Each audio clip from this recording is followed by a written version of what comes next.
In this fifth tutorial, I'll talk about how to use the selection tools in Gimp. Selection tools are the best way to get the parts of the image you need for cropping, cutting, and more. Once again, we have our image ready in Gimp, so we can use a myriad of selection tools on it. There are at least 7 selection tools in Gimp. We'll go over each one in basic detail. Each one has tool options, the panel below the tool on the left that you can tweak the settings for. First is your usual rectangular selection. Just like our Photoshop tutorial, just click and drag what you want to select here.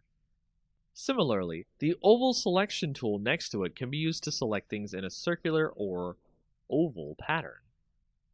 Next, we have the free select or lasso tool, where you can draw your own selection around an object so you can freehand trace a selection you need to.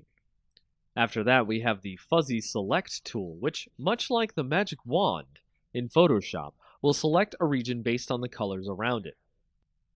This one can take longer than usual to select something. You can tweak the settings in the Tool Options box to change the threshold that the wand will select what you want from the image. Threshold means it will select more or less things based on the higher or lower the threshold.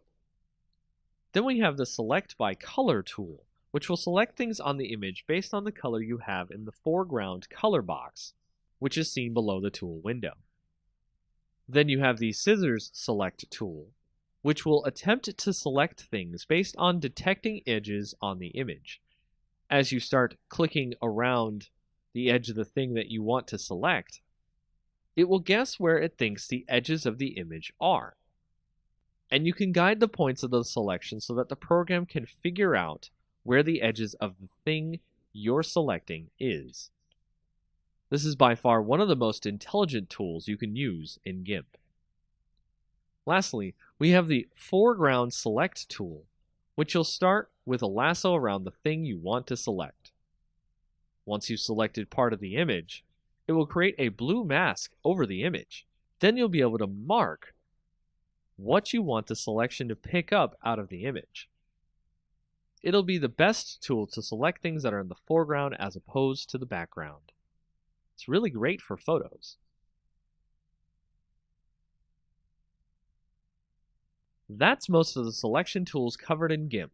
Now you can grab exactly what you need out of the images you're using.